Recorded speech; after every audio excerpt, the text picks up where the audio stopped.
Screen printing is an art. We get it. No one particular way to do a job.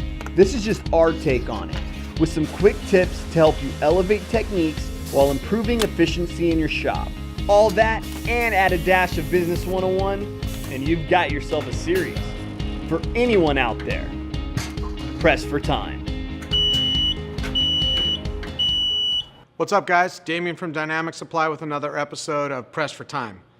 I get a lot of guys asking me, hey Damien, I want to get into water-based printing. And I see that maybe that's really not what they need. What they really need and what their customers are looking for is what I call soft hand printing. So water-based printing is a really neat way to print product. You get rid of really light hand, but you've got to be competent at it. There's a lot of ways to go wrong with water-based printing, and it's good to do and you can get good at it, but you got to do a lot of practice. Requires a little bit different technique on drying, requires a little bit different technique on printing, can dry up in the screen, some stuff like that. Not to scare you off from it, but it may not be necessary for you, and this might be the best place to start. So I call this simulated water-based printing. Basically what you're doing is you're going to take your base plate you would normally print in plastisol, so you'll get that nice white base plate, which is great to print on top of, but it's going to give you a lot of hand. It won't be able to give you that soft hand feel. And what you do is replace that with what I call a discharge base plate. So what you'll do is you'll take discharge, mix it with discharge agent, and then we discharge the area. So you can see it doesn't go to complete white, it goes to more of that natural cotton color.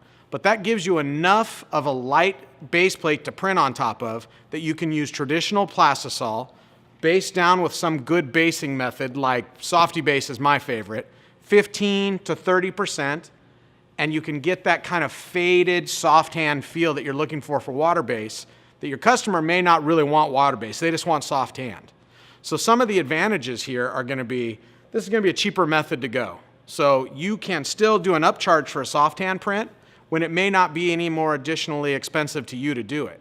And another advantage would be that instead of having the hand of that base plate under it, so it's pretty clear that it's an all plastisol print, you're going to be able to get it down to this. There's no hand to this at all. You take your normal plastisol colors, base them down. The nice thing about Softy Base from QCM is it's 100% curable. So sometimes when you're looking at different reducers out there, make sure it's curable.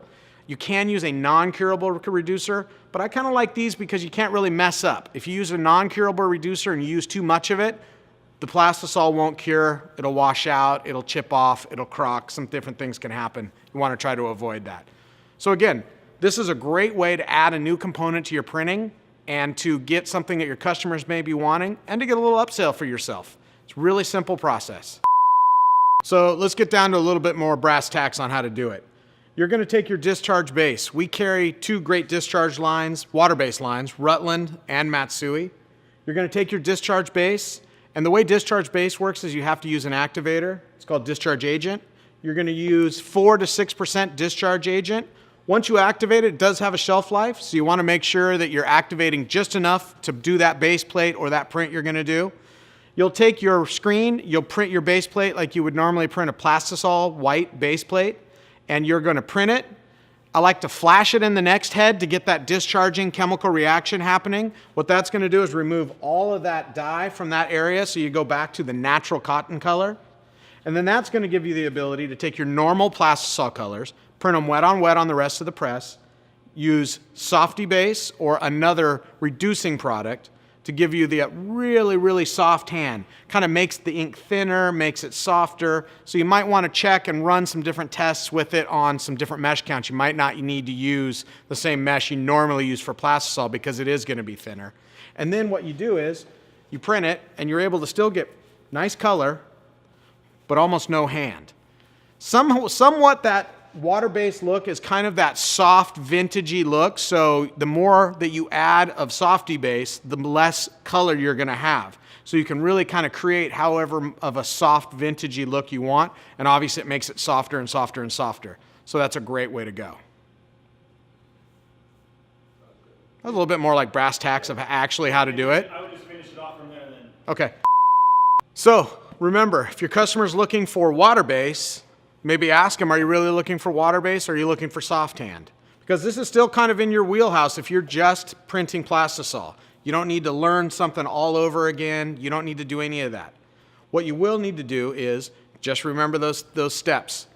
Print it as a base plate, flash it to get the chemical reaction started, print wet on wet with base down plastisol, run it through your dryer as slow as possible. Water-based requires time, so you're going to let all that chemical reaction happen, and then you can get a really nice, soft hand, but still get good color. You get a print like this that's a big, oversized print. If you printed this all in plastisol, not base down, it's going to feel like a big patch, and that's really not what a lot of people are looking for at this point.